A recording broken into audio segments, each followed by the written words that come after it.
With Ron DeSantis out, Nikki Haley has become the only serious contender to former President Donald Trump in the 2024 GOP primary. Now, during an interview with NBC News, Haley claimed that she was constantly bullied by her peers in the Deep South for being brown and gave her anti-racist bona fides. Take a look. We were the only Indian family in our small southern town. I was teased every day for being brown. So anyone that wants to question it can go back and look at what I've said on how hard it was to grow up in the Deep South as a brown girl. Anybody can look at my record and see when Walter Scott was shot down by a dirty cop, how I made sure that the Walter Scott family didn't suffer because we put the first body camera bill in the country in place. Anybody can look at the fact that when we had 9 amazing souls die in Mother Emanuel Church, I did something that no Republican or Democrat ever wanted to touch, which was call for the Confederate flag to come down because it would take 2/3 of the House and Senate and was an impossible feat. Haley also claimed that she was disqualified from a beauty pageant when she was younger because people couldn't decide if she was white or black. Let's watch. If you want to know what it was like growing up, I was disqualified from a beauty pageant because I wasn't white or black, because they didn't know where to put me. So look, I know the hardships, the pain that come with racism. This came on the heels of an awkward encounter between Haley and a veteran at an event in New Hampshire over the seeming futility of her campaign. Let's watch.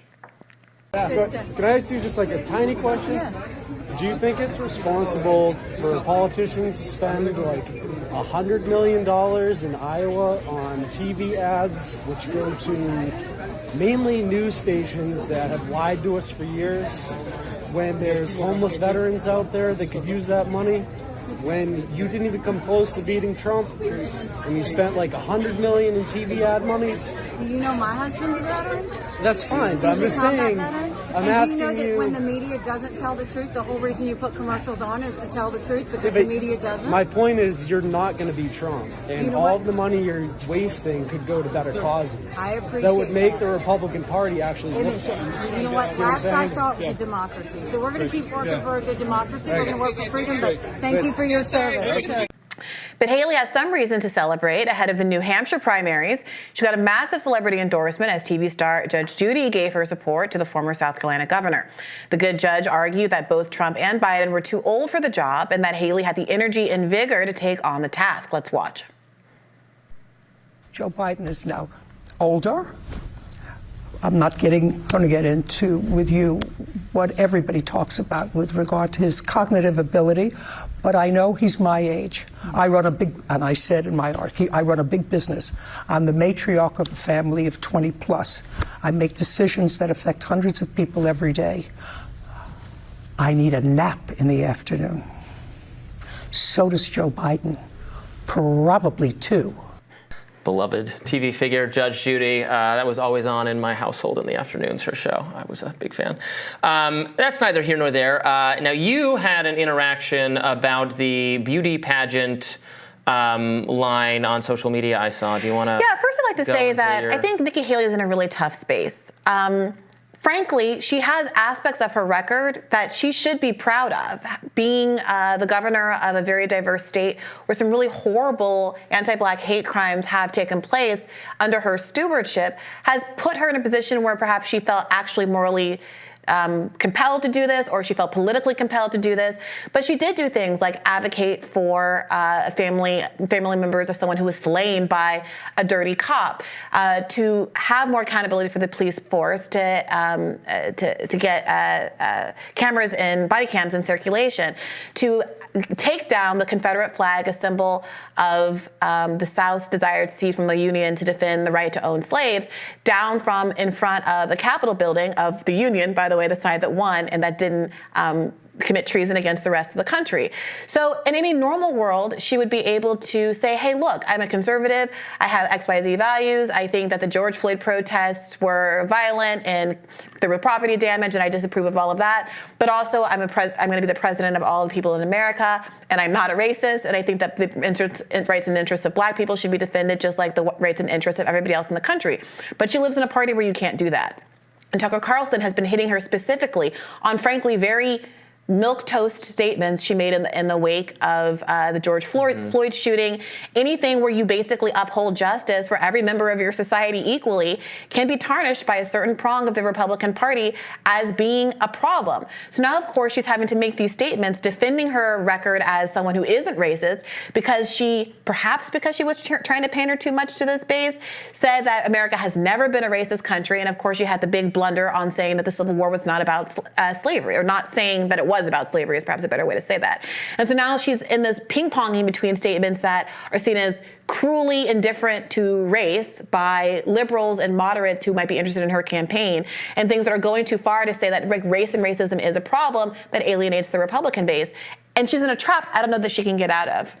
Yeah, I think for people who support accountability for the police, for instance, you can always do better selling it maybe specifically to right of center audiences, to conservative audiences, if talking about, look, there's a benefit. The reason we want body cam footage and all of that is that even if that can help prove the police case, if it's a justified whatever incident, you want the ability to decide for that. Sure. It's a boon to everyone, and ultimately it's about government accountability, something conservatives purport to care about. We shouldn't have totally unrestricted, unaccountable agents of the state who feel that they can do whatever they want with impunity. And frankly, some of the police abuse cases ended up not being particularly controversial. Republicans and Democrats can come together to want reform. That's what happened with Briahna Taylor, who was killed in that no-knock raid, that there was a bill sponsored that Rand Paul supported in Kentucky to end that kind of practice. So when it doesn't become, unfortunately, fraught in some of these stories, there can be plenty of consensus around making changes to save innocent lives and give all citizens the right other citizens have. As for Nikki Haley doing this kind of interview, I mean, I think you're right. It's not going to particularly help her at this point. Is there an insincerity to her that she says one thing for that was a mainstream cable news liberal audience? She sounds one way. She sounds a different way when she's trying to sell Republican primary voters some of the time. That's just who she is. I mean, look, maybe it's insincere. Obviously, she's trying to cater to two different segments of the population. But the problem is that there are two different segments of the population, that her base in particular is divided on the issue of whether it's a good thing to support the civil rights of Black people. She shouldn't have to. Look. Tucker Carlson is literally, repeatedly dinging her on the idea of saying that after the country collectively watched a man get strangled to neck-kneed and suffocated to death on the pavement for 9 minutes, and polls showed that everyone thought that was horrific and a terrible thing to have to witness and to have happen. The argument is not over that. It's over whether riots that destroyed. No, but that's not what the fight is about. I mean, it is. She said. It's literally not, Robby. He specifically keeps referencing a specific Nikki Haley tweet because Nikki Haley condemned the protests, the riots, whatever you want to call them. Nikki Haley went hard in the paint saying how much she hated everything about 2020, just like every Republican.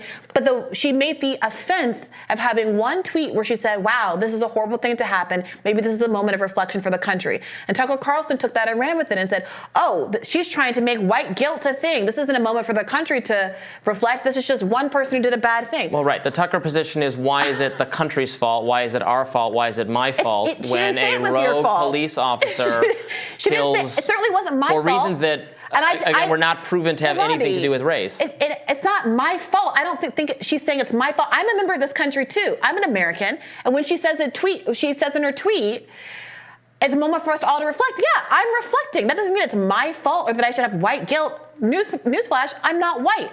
So why is it that Tucker Carlson reads into a statement that applies to us all, or don't leave it? Who cares if you don't agree with her statement? But it's trying to make a national case out of the idea that she is too soft on what? On Black people, on too sympathetic to civil rights issues. I mean, the entire media and activist community read into it a racial episode where it didn't necessarily have anything to do with race.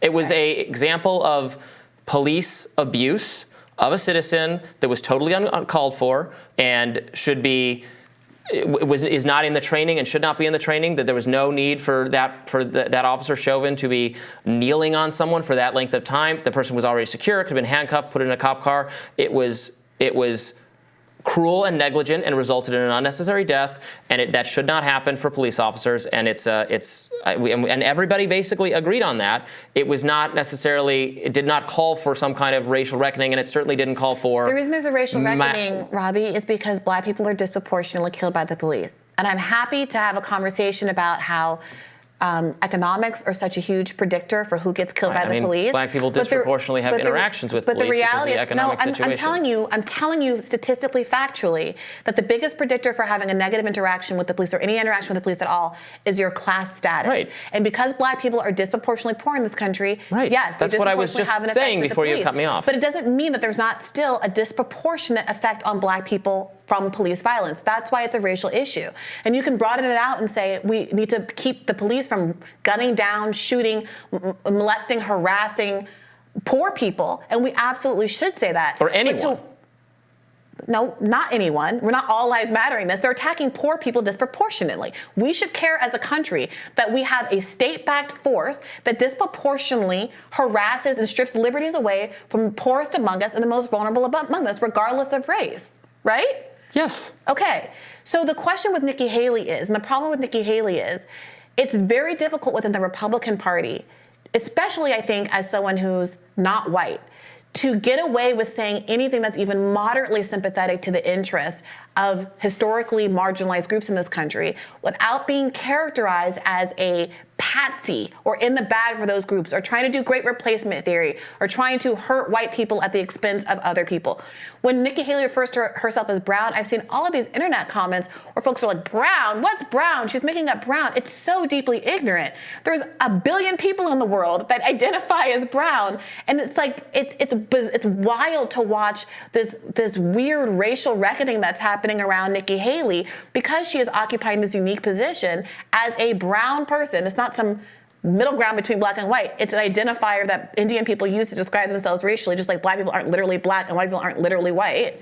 That brown people, a brown person is in this position where she's trying to earn the trust of a party that frankly has some racial reckoning that it needs to deal with. Yeah. All right, well, that does it for us for today. Tomorrow on Rising, Emily Kopp will be back with us to talk about a shadowy government cover-up with respect to COVID. And we'll also have more news on Trump's VP pick, perhaps. Who knows? Be sure to like, share, and subscribe so you never miss any content. And for those of you who like to listen while you're on the go, we're now available anywhere you listen to podcasts. Bye-bye. Bye-bye.